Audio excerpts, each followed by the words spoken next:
오늘도 조국 후보자의 새로운 의혹들이 많지만 일단은 우리 청와대가 파기한 한일 간의 군사정보보호협정, 즉 지소미아 이야기부터 잠깐 짚어봐야 할 것 같습니다. 청와대의 입장부터 바로 살펴보시죠.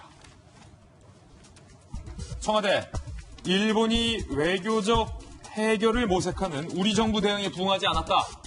NSC를 열어서 지소미아 연장 여부도 심도 있게 논의했다. 대통령은 상임위 결정을 보고받은 뒤 약 1시간 토론 후 지소미아 종료를 재가했다라고 밝혔습니다.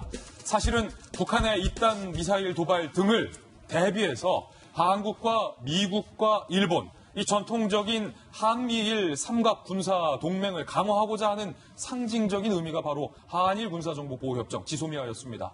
더군다나 우리 군이 북한이 쏘아올린 미사일을 추적하는 데 실패하면서 일본과 미국이 갖고 있는 최신 군사 정보를, 특히 북한 무기에 대한 군사 정보를 우리 대한민국이 조금 더 수월하게 사용할 수 있었는데 한일 군사정보보호협정 파기로 그게 어려워졌다라는 우려가 현재 제기되고 있습니다. 우리 정부는 지소미아를 폐기하기로 결정했는데 이상한 건 앞서 정경두 국방장관은 지소미아가 충분히 가치가 있다. 지소미아 파기 없다. 이런 식의 발언을 해서 왜 기류가 갑자기 바뀌었을까 의문이 들고 있습니다. 그때 국방장관의 발언 들어보시죠.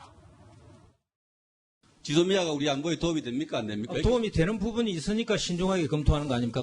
제가 알고 싶은 것은 이 협정의 전략적 가치입니다. 전략적 가치는 충분히 있다고 봅니다. 김희정 장관님, 네. 국방장관은 저때 국회의원들, 여야 의원들에게 네. 한일 군사정보보호협정, 지소미아는 충분히 효과가 있고 전략적 가치도 있다라고 말했는데 그 전략적 가치 있는 걸 왜 파기한 겁니까? 그러니까요. 그것도 굉장히 궁금하죠. 대통령께서 8.15 국민들에게 이제 연설하실 때부터 약간 분위기가 변하지 않았습니까?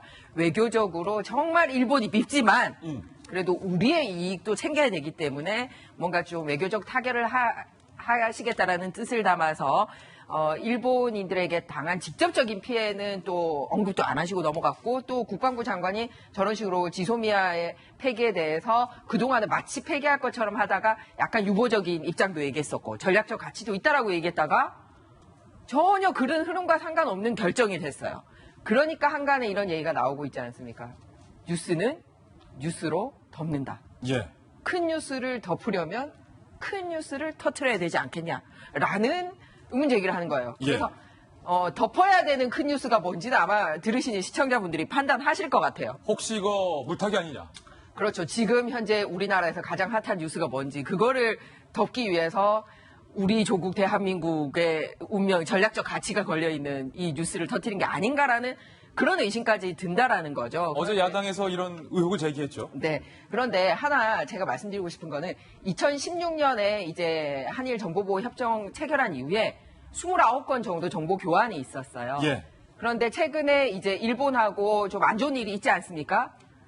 그 이후에 정보 교환한 게 29건 중에 7건입니다. 예. 그러니까 몰려있다라는 걸 알 수 있죠. 그러니까 최근 들어서 일본하고 굉장히 사이가 안 좋음에도 불구하고 이 한반도를 둘러싼 여러 가지 이 지정학적 요인들이 굉장히 긴박하지 않습니까? 특히 북한의 도발이. 그러니까 최근에 7건 교환이나 이 짧은 기간에 있을 정도로 사실은 활용을 하고 있었다라는 겁니다. 네. 그래서 일본 믿지 않은 국민이 누가 있겠어요. 그런데 이거는 일본만 타격을 주는 게 아니라 우리나라도 그 정도를 감수할 각오가 되어 있고 그러면 그거를 대체할 수 있는 수단을 마련하고 있는지 국민들이 궁금해하는 거고요. 또 하나는 사실 일본하고 사이 나빠지는 것보다 그래도 전통적인 우방 관계에 있는 미국에서 이거를 또 어떻게 생각하고 있냐. 그러니까 우리나라의 일본하고 우리가 경쟁을 하든 다른 나라하고 경쟁을 하든 끝까지 우리 편 들어줬으면 하는 나라가 사실 미국이지 않습니까? 예. 그런데 이거를 미국에서 어떻게 받아들일까가 국민들이 궁금했는데 미국 입장 나왔네요. 네. 매우 실망스럽다. 그렇습니다. 바로 그런데 정부는 어제 발표를 하면서 뭐라고 얘기를 했었냐면 청와대에서는 예. 사실 이해 구했다라고 얘기를 했는데 사실 청와대는 미국과 이미 사전에 이해를 구했다. 네. 그러니까 잘 얘기됐나 보다라고 생각했는데 그게 아니라 매우 실망스럽다라고 얘기를 했고 예. 폼페이오 장관이 그렇게 이해 구한 적 없다는 식으로 얘기를 했잖아요. 그러니까 이런 결정을 내리게 된 거에 대해서도 이게 이득이 있느냐라는 생각이 들지만 뭔가 청와대가 국민들- 급하게 결정 내렸다. 네, 그리고 국민들한테 하는 얘기도 이런 식으로 또 거짓말 시키나라는 생각이 들어서 참 안타깝습니다. 그래서 전략적으로 우리나라가 좀 수세에 몰리지 않았으면 하는 바람입니다. 일단 제일 걱정은 이게 그냥 까짓 거 뭐 일본과 연 끊자.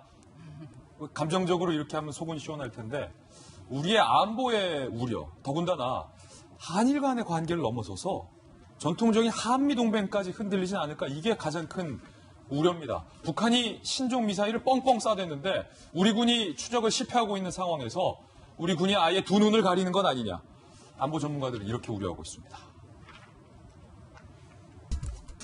일단 청와대 관계자는요, 남북 군사 합의가 있기 때문에 안보에 자신 있다라고 얘기를 했습니다. 근데 이거는 제가 국방부를 출입했던 기자로서 상당히 우려스러워요. 남북 군사 합의가 있어서 북한이 신형 미사일 쐈습니까? 남북 군사 합의가 있어서 북한이 이렇게 뻥뻥 탄도미사일 쐈다가 방사포탄 쐈다가 도발하는 겁니까? 저 남북 군사 합의 때문에 안보에 자신 있다. 청와대 관계자가 이렇게 말했다면 이건 상당히 우려스러워요. 그리고 신종호 한국 국방안보 포럼 사무국장은요, 지소미아는 북핵 중장거리 미사일과 관련된 것이다. 중장거리 미사일을 쏠 경우 정확한 탐지가 어렵다. 그리고 신원식 전 합참 차장은요, 한일 관계가 깨지는 상황에서 미국이 정보 쉽게 주겠냐. 미국 신뢰에 이르면 위성을 통한 영상 정보 획득에 어려움이 있다. 이렇게 밝혔습니다. 전문가들은 뭔가 안보에 우려가 생길 것을 염려하고 있다라는 얘기입니다.